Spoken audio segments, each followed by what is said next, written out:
Over more than 20 years as an airline simulator instructor, I've worked with crews from multiple airlines, different countries and every level of experience. And over time, you start to notice certain patterns.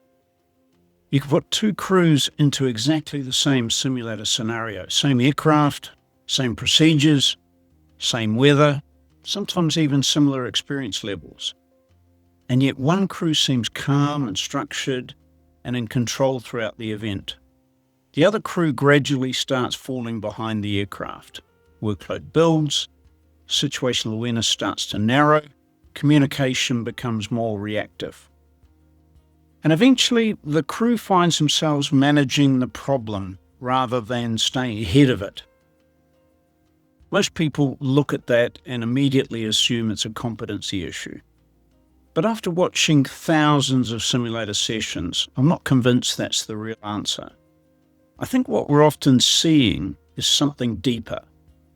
What we're seeing is a gap between how competencies are assessed and how they're actually prepared.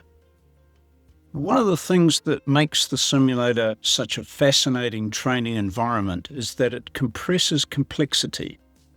Events that might only occur once or twice in a pilot's entire career can be recreated in a single simulator session, and as instructors, that gives us a unique opportunity to see how people perform when the pressure starts to build.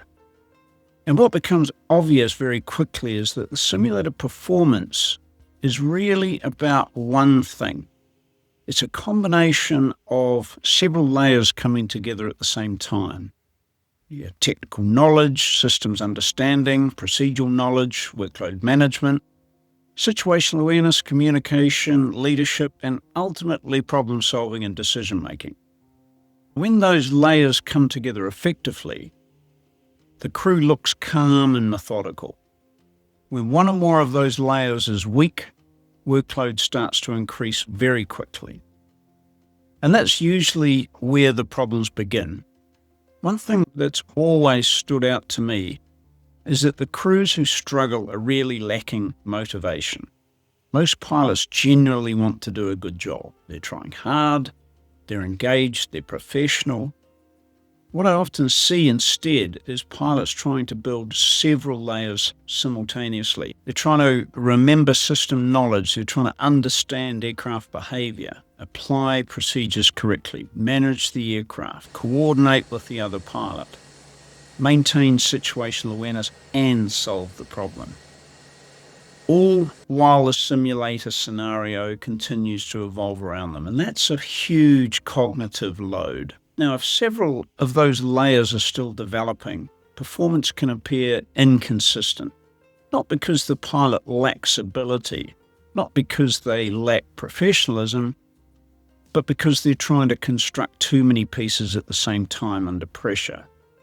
Now, the biggest difference I've seen over the years is preparation.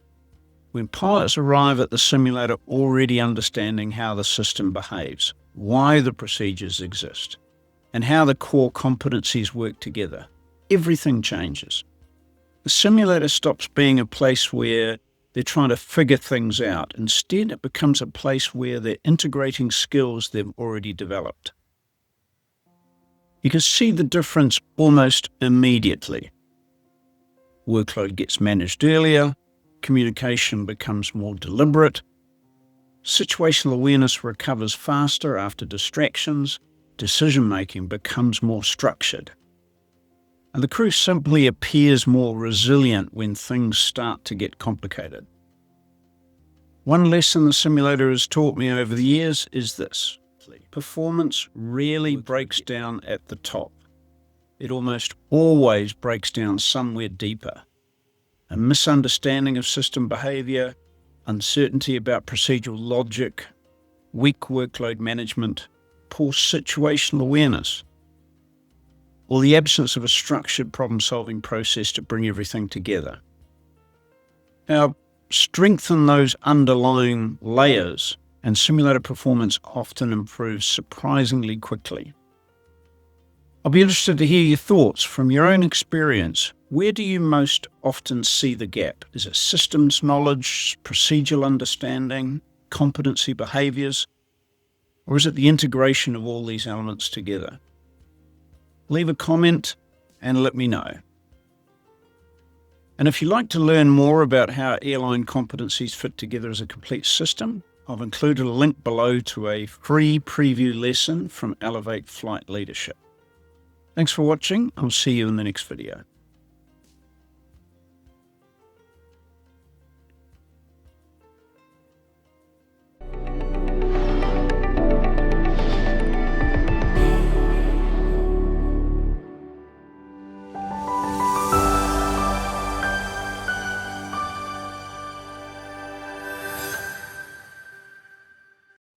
Hi. One of the most interesting things I've seen after years as an instructor is that simulator scenarios very rarely unravel suddenly. Usually it starts much earlier.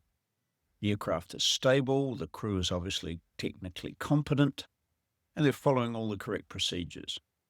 But as workload starts to rise, you begin to see subtle changes. Attention narrows, communication shortens, crews become increasingly task-focused rather than strategically focused. And long before the actual event peaks, you can see the crew's capacity margin is already shrinking.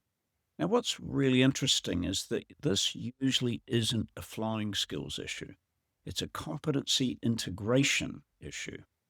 Workload management, situational awareness, crew communication, leadership, and decision-making are all interacting together dynamically to form a structured problem-solving and decision-making process. And many pilots have never really been taught how these competencies integrate together as a complete system under pressure. Now, that's exactly the area the Elevate Flight Leadership courses are designed to focus on. If you're interested, there's a free preview lesson on problem-solving and decision-making in the link below. I hope you enjoy it.